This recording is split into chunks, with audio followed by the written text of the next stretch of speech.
Hi everyone and welcome to the Microsoft Fabric UK user group and happy pre-Easter. If you could, please let us know where in the world you're joining us from in the chat. I'm your host Leon Gordon and I'm here with my co-host Pragati Jain. Hey Leon. Hey everyone. Yeah, happy Easter in advance. And I'm quite happy today because I can see some sun out. I mean, it's a good sun out in London. So, yeah, very bright, keeping up the spirits. And yeah, can't wait for our today's session. I mean, something new in Fabric. And I think this is the first time we are going to have a session on this topic from Fabric. So, I'm really keen to see how things are. And how about you, Leon? How's your day going? Yes, very good, thank you. Very busy. I've seen the sunshine out of my window. I haven't actually been out in it just yet, so I'm hoping it remains for the rest of the weekend. But Pragati, I think just before we get into the session, not only myself, but our users probably want to know, what is your favorite Easter egg? Easter egg, I have no clue about it. I know there's something called Easter egg. I've never tried it. I mean, do you Yes, mean the flavor? I mean, from flavor point of view, Easter yes, egg? the type of chocolate. I definitely hate the mint ones. So that's absolutely no for me. Bring me any kind of chocolate one, but not the mint one. Oh, perfect. I'm What going to about know. you? Sure. Well, Pragati, I don't actually eat chocolate, so there'll be no Easter eggs for me, unfortunately, this year. But I am hoping in today's session we unearth some Easter eggs within a new feature, like you've mentioned, Pragati, within Microsoft Fabric. And there's probably no better time than to introduce our speaker today and their topic. So we do have our fellow MVP Tom Martens joining us today, and we're going to have a session on Microsoft Graph within Microsoft Fabric, and it's going to be an introduction. So, Tom, thank you very, very much for joining us today. So I cannot understand, Leon, why you are not eating chocolate. And please excuse me, Pragati, please excuse me, Leon. I do not believe you that there is sun in London because What? I think autumn, probably winter is coming back to Hamburg. So it's freezing cold. I do not go outside, but maybe now I know where the sun is. Yes. Please come and join us in person. And Tom, on that note, we probably need to know what your favorite Easter egg or chocolate is now as well. So bring me all the chocolate, including mint, except chocolate with almonds. So basically, I eat everything. Okay. So when I already had my favorite my favorite Easter egg. I got it early during SQL conference in Hanau, early March, because I got a present.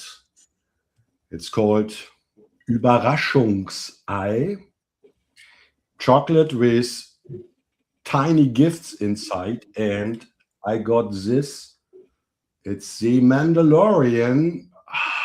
There we go. Wow, love it. Oh, my favorite character from Star Wars, and I'm happy. Oh, amazing. So we've learned something new about everybody today, which is great. Yeah. We're also going to learn something new about Fabric as well, Tom. So thank you very much for today's session. We'll go ahead and hand over to you, and we'll be in the background moderating. So yes, I'm really looking forward to it.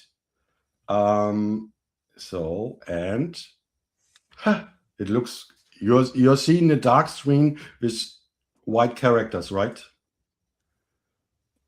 Yes, we are. Cool. Microsoft Fabric Graph, an introduction. Not sure if you have tried it, heard it, and I am pretty much convinced that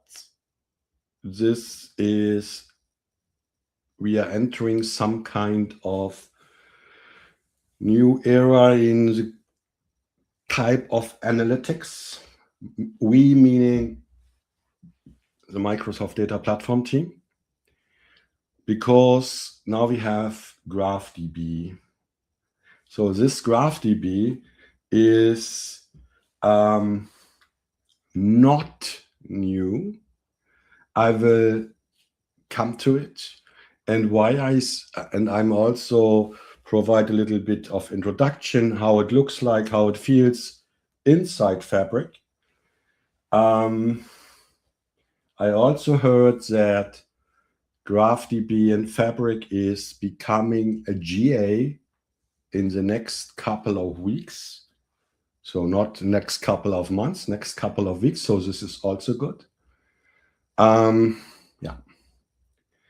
So, and agenda, who I am, why graphs, why now? What is the difference between relational and relational databases? Let's call it Access, SQL Server, Oracle, Postgre, or things like that, and Graph.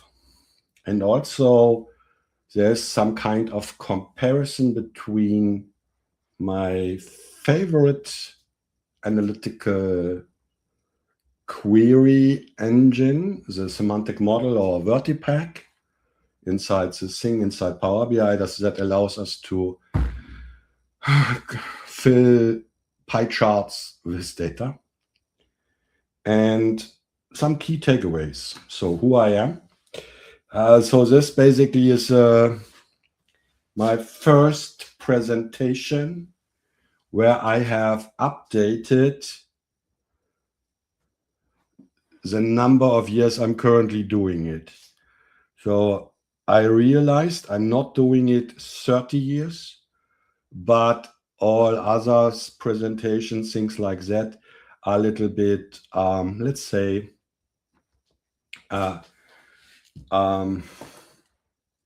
lying, because they told I do this for 20 plus years. So, and yes, I know you don't have to tell me. I know I'm looking like 27, but I can tell you I'm not 27 anymore. So now it's this relation, 29 years of analytical solutions using Microsoft Data Platform. I'm a solution architect at Munich Re. People who are working for Munich Re are saying it's the largest reinsurance company. So, and maybe other people's or other people telling me, yeah, it depends on the quarter result. So, why graphs, or why now? So the GQL, the graph query language, is new. It has been released, or there's a standard, ISO standard, and this was released in 24. So basically it's a little bit older than that. I also will mention something different, and this something different is Neo4j, and they are around for quite some time. But this standardization happened just 2 years ago. Fun fact. Microsoft Graph, or Microsoft Fabric Graph, was introduced in October last year, and it provides analytics on one lake. No, there's no ETL necessary, no data duplication. So basically, so it's sitting on top, for example, on top on the gold layer inside your lakehouse. I assume all of us are using large language models in one or the other way. Maybe you are using Copilot, maybe you are using Claude, or whatever. You are have conversations with your favorite agent, and all these things.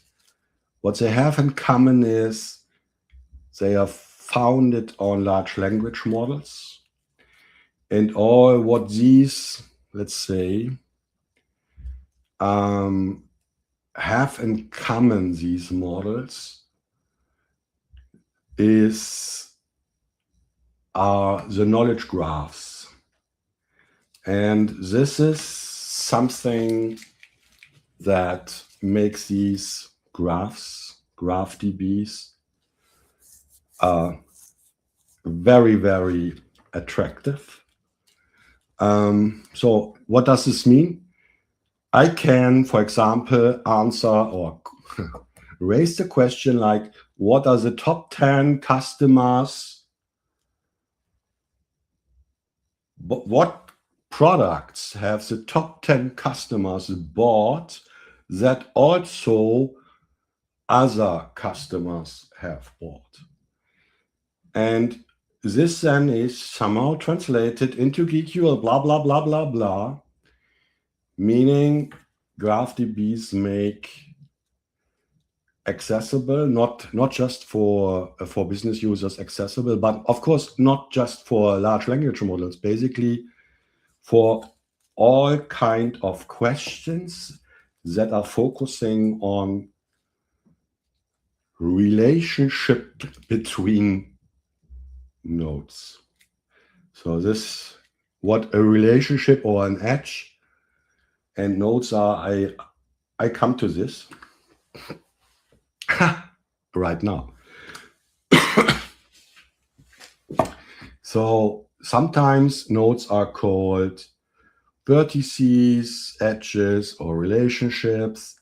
So, and a node, a vertex or entity are people, products, cities. So, and why is this so important? Because I want to know how I am related to someone in my social network, how many people are in between. These are the entities, and if you are wondering, if you want to answer these questions with our friend, the Oracle database or an Access database or probably SQL Server, this can become difficult. So there are nodes, an entity, and these entities are related. So, and then now it's also becoming, let's say, mind-boggling a little bit. Because if I say yes, you have to imagine an entity, and these entities are also carrying properties as key value pairs. Maybe then you are wondering, you're not talking about a table, right? Because I have a table inside my SQL Server, and this table is called products. And on the other hand, there's a relationship between an order table or a purchase table or sales table, because there's a primary key in the product table and a foreign key in the sales table. And this is how it relates. So, and then, so this is not that new. Basically it is, because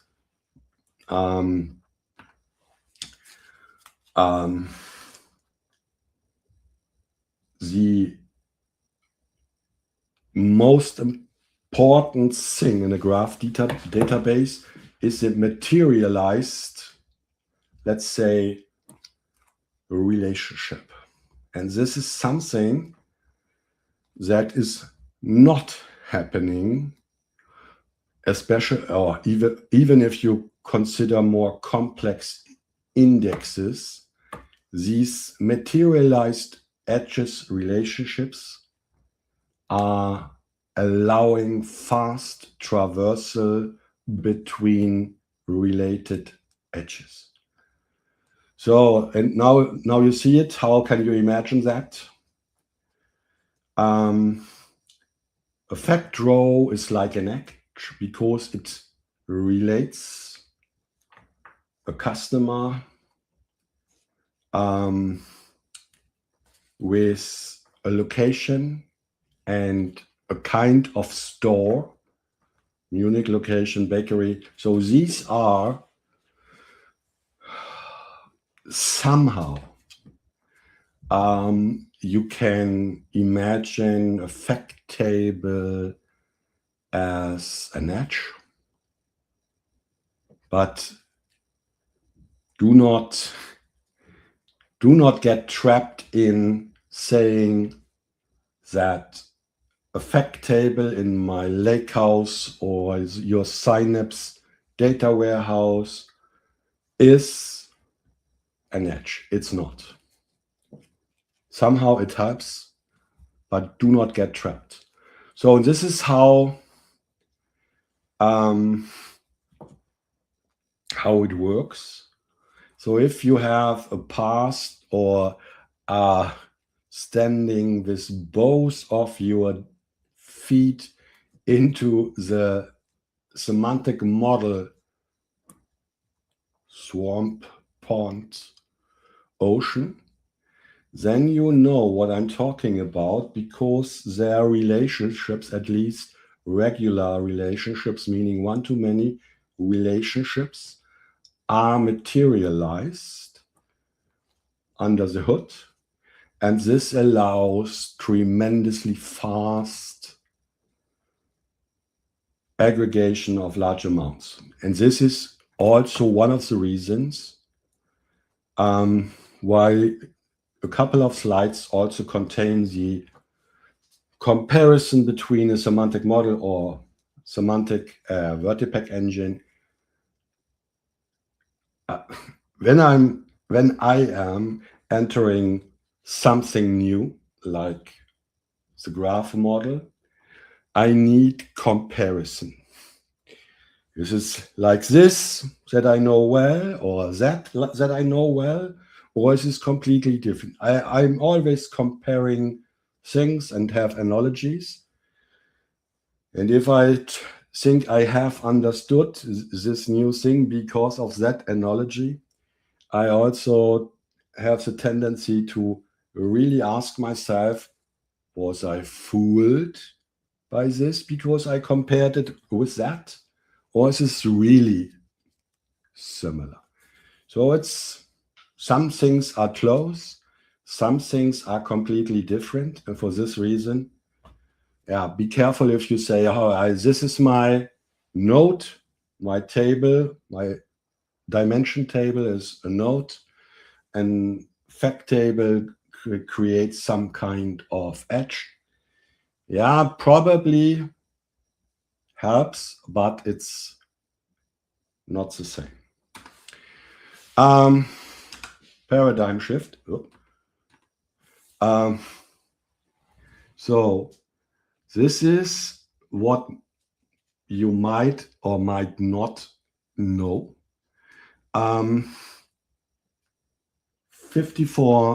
45 minutes to lunch, and then someone asks, probably your manager, what is this question? And then, so basically a top 10 is not a problem at all. Other customers bought the same customers. It's also not that a problem, but then what might break us or break the neck, what else did these other customers buy?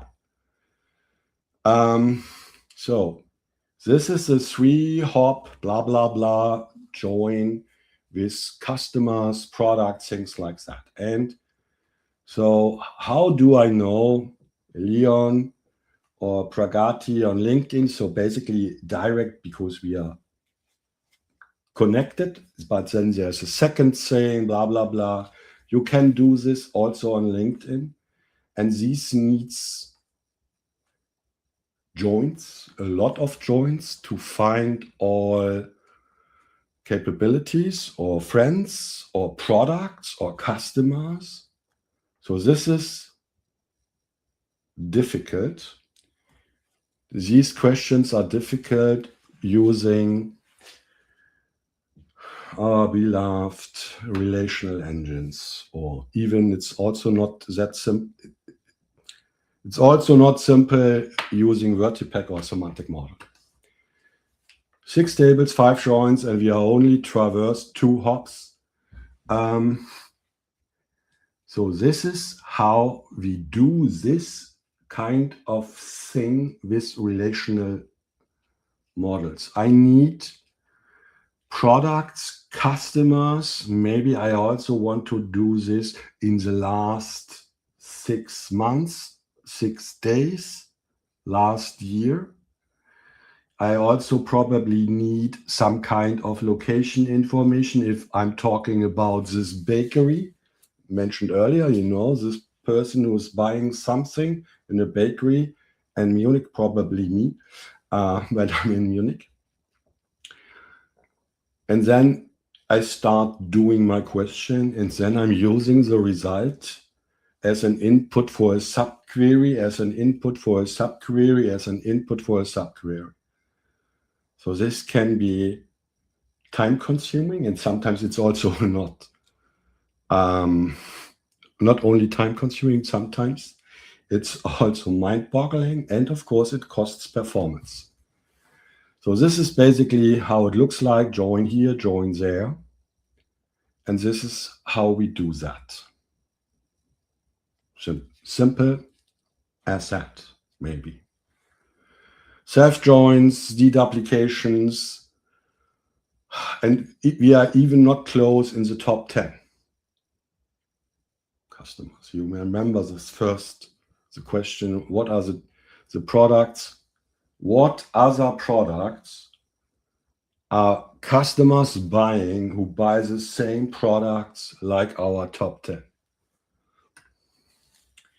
So now we are entering this. So please forgive me. Where is this? I stopped presenting mode. Are you still seeing now my PowerPoint? Not in presentation mode, but in edit mode?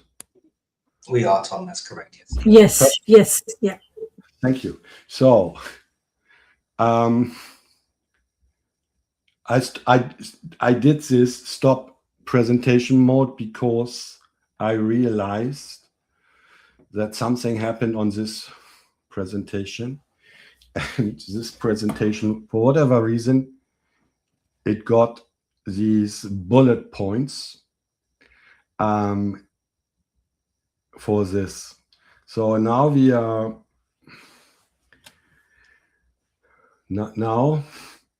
entering GQL, Graph Query Language, and this is valid syntax. This is valid syntax, and this means the direction of a relationship. And so I have a simple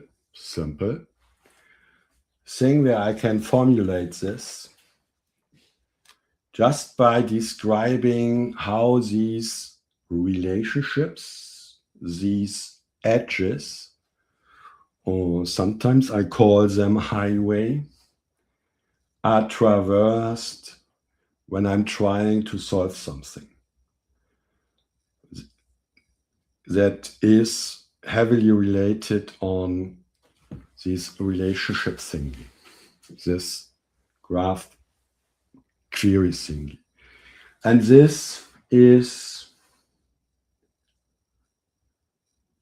different. These kind of questions are different.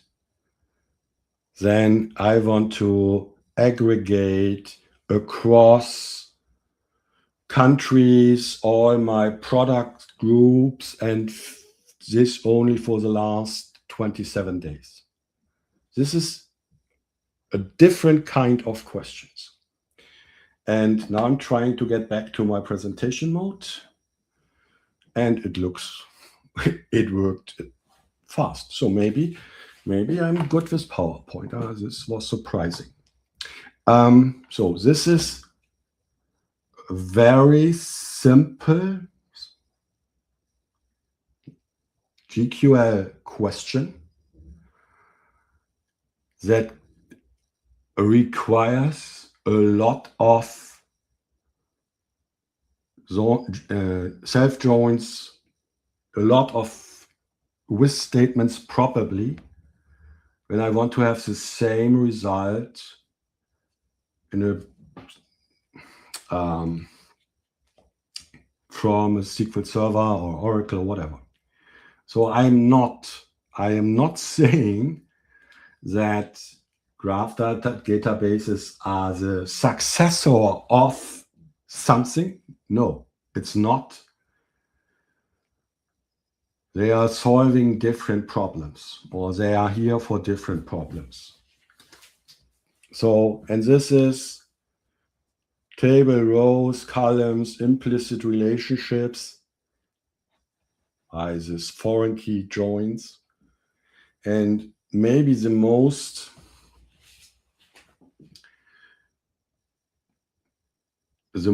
or the biggest difference is that I have something that is called an edge relationship, and this is materialized. So, and whoever, I already mentioned this, I also have materialized relationships, at least one to many, in my semantic models.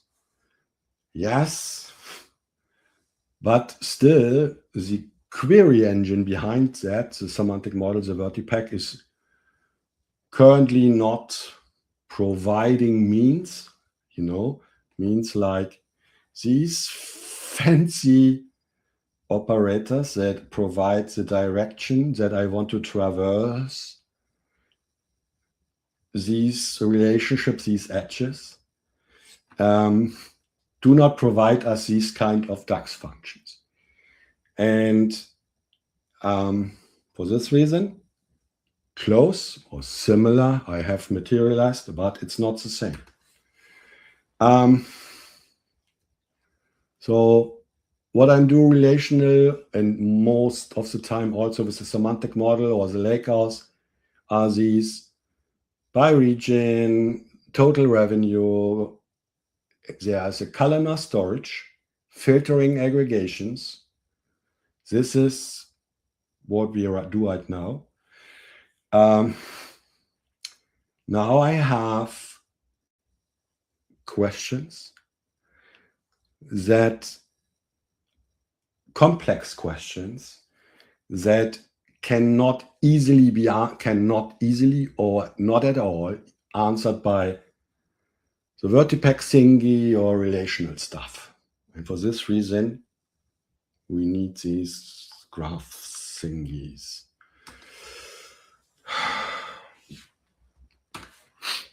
So I already mentioned that. I have a table, semantic model. I have a row, node instance. This is a node label, because labels, if I'm talking, so this, at least it's when I am trying to understand this graphs, new stuff, I always struggling with new terms like node label, node instance. How does this relate to something I know better? So this is a table, can be considered as a node label. One row inside my semantic model in the dimension table might be or is something that can be considered a node instance. A relationship between tables is an edge. So similar, VertiPack. Why is this VertiPack so fast on large amounts of data? Because filter propagation happens because of this materialized views or our one-to-many relationships in a Power BI semantic model. So, and a graph can traverse a relationship, an edge, in multiple directions, forth, back, until I know that I probably know some of you. I know you by the 5th degree or 7th degree on LinkedIn. Somehow we are connected. So this is because of past traversal. One of the key benefits of these graph query engines. So then these are some examples where graph query engines are better than BI semantic models. So maybe the semantic model gives you the surface, the graph reveals the network beneath. I have recommendation engines. If you have ever tried to answer basket analysis with who bought this products and what else, doing this in Power BI with a semantic model, maybe you need some additional tables, things like that. Or what is the shortest path between supplier A and outlet B? Things like that. Sorry to jump in. We do have a question that I think is quite relevant to the topic that we're on at the moment. Yes, please. I'll just go ahead and Pragati, if I bring this on screen, would you like to go ahead and ask it? It's from MVP. Yeah, I think the question comes from, I think, if I'm correct, this is Rishi Kapra, if it's correct. So he's asking, I think he's just commenting on it that, yes, it requires a completely different way of thinking about the data.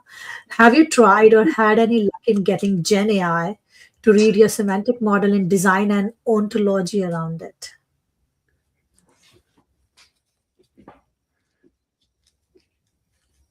So is my camera on? Yes. Damn. Can you please repeat? Is this Richie that we know, or just? Yes, this is the Rishi we know, if I'm correct. Can you please repeat the question? I have to be I do not want to be. Yeah. So he's asking, like, if you have. Now Oh, you can see. I'm seeing it. The answer is yes, I did. Is this something? Is this sufficient? So basically, there are two.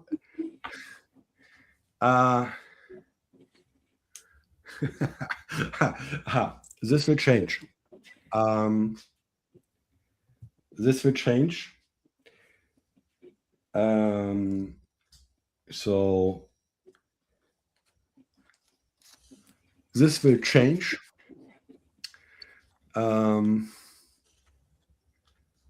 So the limited factor or limiting factor will go away. And currently, I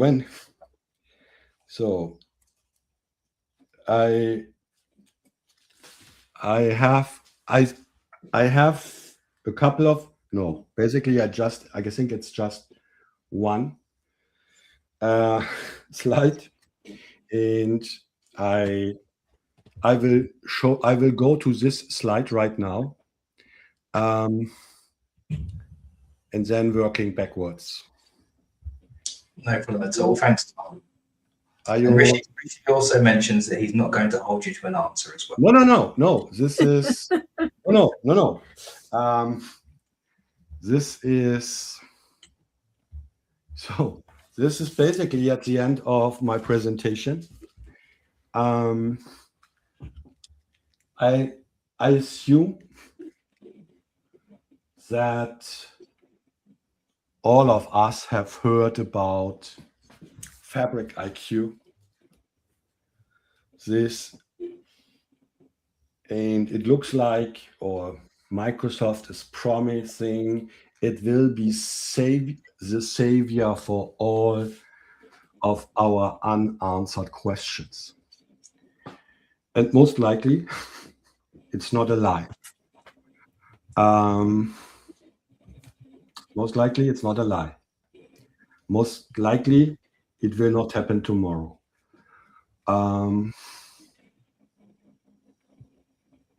So I fell in love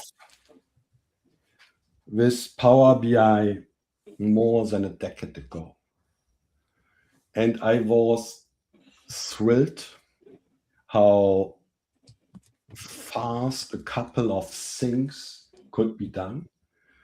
Until then, I realized that a couple of concepts that have not been available in this tabular model that I was using in the multidimensional model for years. And I was thinking, whoa, this will not survive. It did. It's 10. And if I'm thinking about the semantic model, and if I'm thinking about a measure, I consider this measure as a materialized description formula of a business rule. And I'm not talking about these type of measures where I just have sum of a column. I'm not talking about these kind of measures. I'm talking about at least something like divide this from fact table A by that in fact table B. Because one fact table is having sales and the other fact table has risks. So sometimes, please forgive me for that, because I'm working for an insurance company for quite some time. Sometimes I forgot that my audience is not working for insurance company, and sometimes I'm using words or phrases like risk mitigation, and this might be not that clear. So dividing something from two different fact tables, I consider this simple division a business rule materialized with a proper description, and this proper description is the DAX language. And this is why this is so important for Fabric IQ, for the knowledge graph that Fabric IQ is creating this ontology. We call it ontology for a great reason. But because ontology is, let's say, some kind of business friendlier description of a knowledge graph, and then this happens. I can reason with my favorite thinking companion. For me, it's Claude. Maybe it's Power BI at Copilot for you. Reason about my data using our data agents. And this reasoning works well because I have a clear description inside my ontology that then is using a knowledge graph to put these pieces together. And currently, if you're coming back to the first question of you, Rishi, did I do this? I did And Microsoft started out with providing this create an ontology based on a semantic model. This was not the first choice because it is not that simple to derive this knowledge from a measure. It's more simple to derive this knowledge from a gold layer in my lakehouse or similar. But we are closing, or Microsoft is closing in. So, and something here is also important. This is the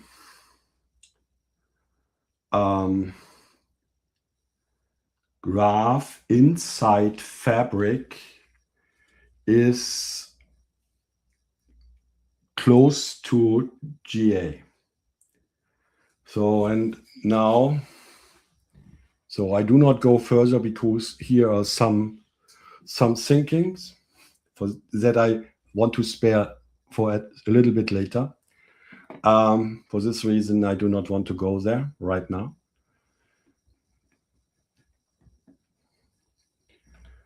Absolutely. Thank you very much, Tom. Happy to continue. No problem at all. So perfect. So I just mentioned graph in Fabric will be G8, probably not on Monday next week, but maybe on a Monday in the next couple of months, with couple of months less than 10.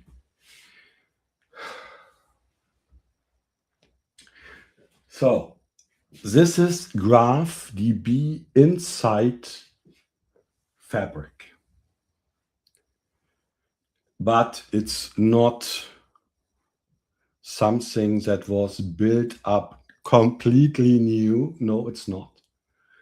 It's based on LinkedIn's Liquid engine. And this is probably, if you're using LinkedIn, you can do these searches. How do I know this person?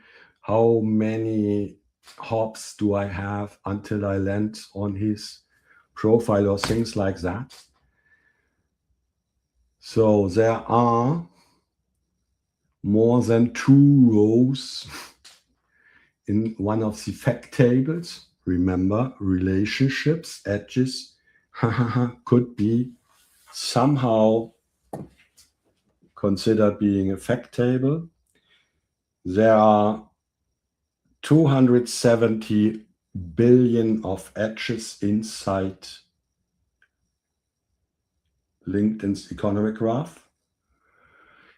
2 million queries per second at almost 99.99% availability. It's so if you delve into this graph DB thingy, there's a one first generation. So fourth generation is the last current generation of graph DBs. So basically it's not just Liquid. So it's also Neo4j. It's horizontally scalable. So what does horizontally scalable mean in context of Fabric? Probably nothing. I just have to buy a larger capacity if my graph queries are getting slow. So basically like that. So, and I would consider this, it's battle tested. There's no other graph DB that has this publicly announced number of edges and this number of queries. So this is, I consider this amazing. No, how does this graph thingy work? inside Fabric, I can use a GraphDB on top of my OneLake Delta tables. This is the same as Databricks is doing that, unless that Databricks does not have its own graph query engine. Databricks is relying on their partner system. Databricks and Neo4j are doing this on the graph side. It's scaling out. Oops, I'm sorry. Where's my presentation? I lost it.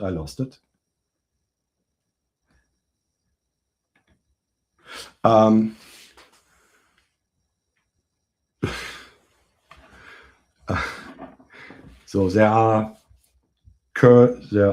are currently some limitations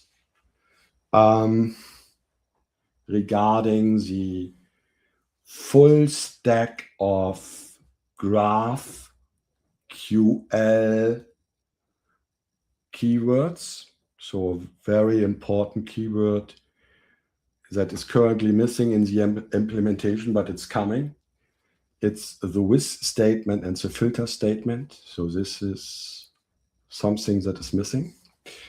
Then I can do shortest path, Fort immer, whatever these Louvain community detection is. So this is something I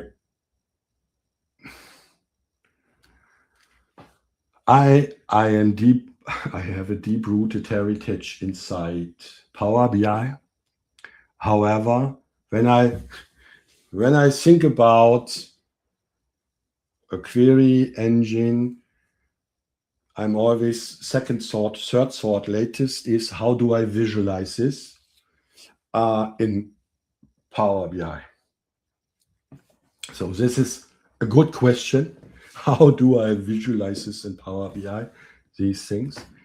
But then there's also probably you also have experimented with the so-called org apps, the, let's say, successor of the workspace app. And most likely it will happen that there is some kind of new data visualization thingy that allows me to visualize the results of a GQL query. So probably, hopefully, because otherwise it's staring at a query editor pane in Azure, and this is not sufficient. So, and then, oops, sorry.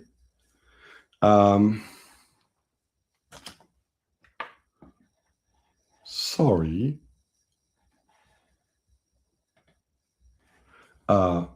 Going one way. Business users do not have to learn. There are business users who still are not able to create a SQL statement. So for this reason, it also makes sense that these users are not forced to create DQL queries. For this reason, they can use sentences, natural languages to DQL. So because of the time, I do this demo time. I do this very quickly.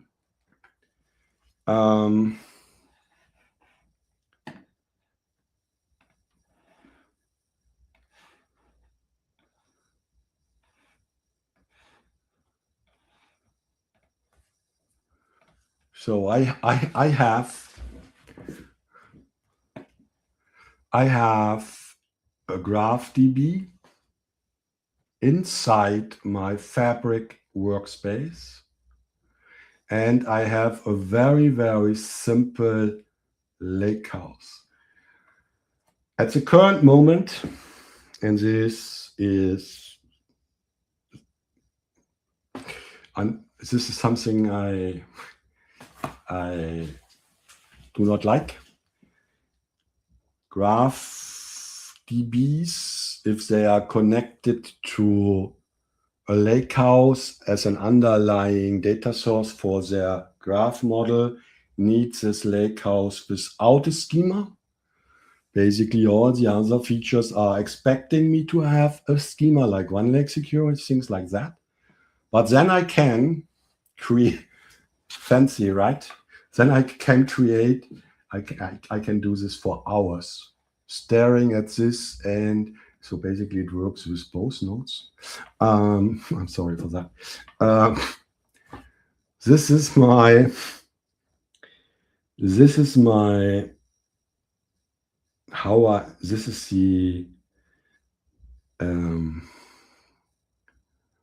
how I design my graph model.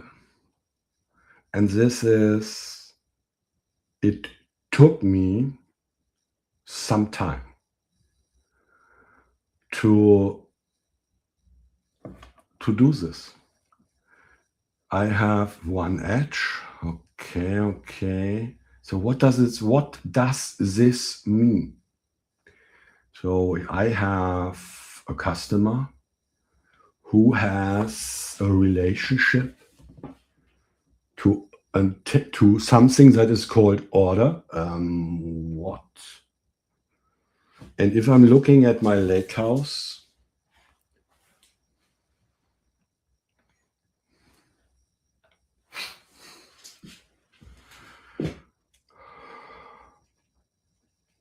there are a couple of tables. There are customer,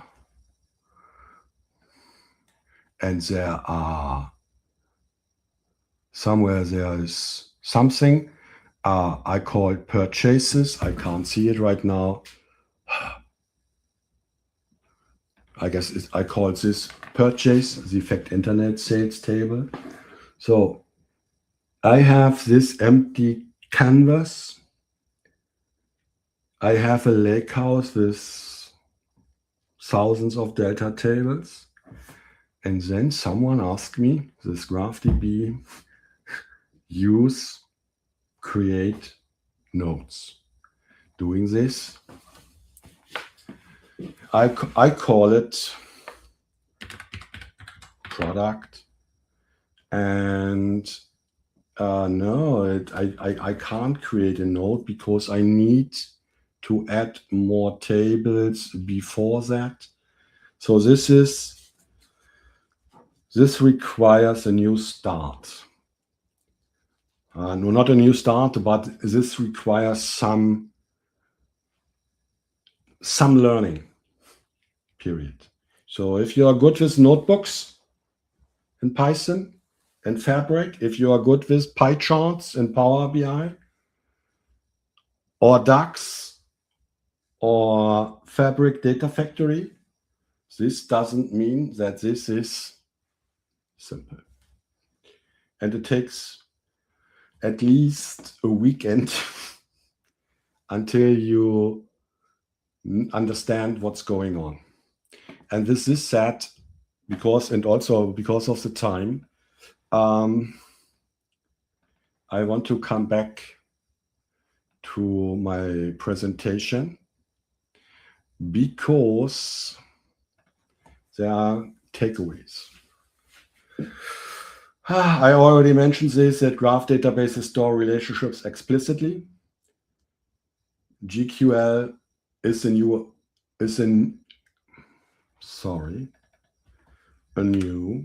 ISO standard. It's SQL sibling, not its successor. Both will invented to solve different problems. So your semantic model is already a graph, yes, nodes, relationships, edges, blah, blah, blah. But the query engine is currently not allowing us to traverse. Liquid, this LinkedIn thingy, is doing this perfectly. So this is what you probably need to know or remember. So how does this graph semantic model relate to Fabric IQ? I already mentioned this. And finally, so Arun, the corporate vice president of Azure Data at Microsoft, mentioned during FabCon happening 3 weeks ago, 2 weeks, something like that, not exactly 3 weeks, who knows. Powering much of Fabric IQ is a combination of Power BI industry-leading semantic model and Graph and Fabric. So our highly scalable graph, so both is typically, this is true. And maybe this is also underpinning what I mentioned as I try to answer Rishi's first question. Did I try? Experience was limited. This will go away.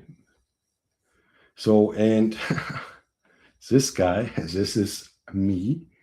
I say my semantic model define what things are, and also somehow by defining measures how they relate, and the graph defines how they connect. And this is something I'm totally convinced of, that this is fueling our how we answer questions, or how our questions are answered in the closer future. So not the distant future, and the closer future, because there is a graph, a query engine, probably. So this is how we are interacting with the graph knowledge. So this is that. I'm done with my presentation. Thank you for listening to me. And I do not know if are there still questions or new questions. I'm happy to answer that. Excellent. Thank you very much, Tom. Let me just go ahead and get us all back on screen here. Really interesting presentation and discussion there. So thank you very much for going through that for us, Tom. I think there's probably a bit more in regards to commentary than questions at this moment in time. I think you've handled most of them that have come in throughout the session. So I'll just hand over to Pragati if you'd like to go through some of the comments that we have. Yeah, I think we've got 2 comments. One we got from Jake Duty. Comment in the very starting, Tom, when you started this presentation, that for reference, Fabric Graph is a labeled property graph like Neo4j. So what is the question? So basically, yes. So, it's just a comment. It's just a comment. Oh, okay. Oh, sorry. Perfect. And then we have got other one from Rishi. And I think Rishi has mentioned that I get this is powerful, but Microsoft needs better documentation or training material and completeness of capabilities. We need more session like this, but hands-on. So I fully agree on this. We need better documentation. And it took me a bit to realize that certain features of this GQL or phrases of this GQL language are currently not implemented. It took me some while. So now there is a limitation section, but when I started doing this, it wasn't there. So it took me some time. Yes, we need better presentation. Not sure if you liked my presentation, Rishi, but this will be not the last presentation about GraphDB, because it's my coming Not replacing my love to Power BI or things like that. No, I can laugh a lot. I guess your second love then after Power BI, Tom. So yeah, basically Power BI already is my second love. The first love, of course. Not sure if she is listening from a different room. Of course. So not sure if she's listening. Probably not, because she has no idea what this data thing is about. Excellent. And just on that note as well, Tom, Rishi would say fascinating. So thanks, Tom. So I'm sure he does and has loved this. Perfect. Cool. As everybody joining us. I think that's everything from a commentary perspective. Is that correct, Pragati? Yes, yeah, that's what we have got today. Oh, fantastic. And Tom, we've shared all of your social media links as well directly with our audience. So thank you very much for that. And once again, it's been a pleasure to have you with us again, and we'd love to have you back with us again in the future as well. It was a pleasure. And I still, please excuse me, Leon, I still love Pragati's background more than I do yours. That's no problem, Tom, at all. You can't want everything. It's a fantastic Easter present to Pragati as well. So this is that. Thank you so much. Thank you so much. Thank you very much. Thank you. Bye. And we'd just like to thank everybody that's joined us as well today. Another fascinating session on new technology coming from Microsoft, and you heard it here, potentially coming into GA in the very near future. As always, you could have been anywhere in the world, but you've been here with us at the Microsoft Fabric UK user group. Happy Easter to everybody, and happy Easter to you as well, Pragati. Happy Easter, everyone, and thanks for joining us. And yeah, watch out for the new sessions that we'll bring for you on the user group. Thank you, everyone.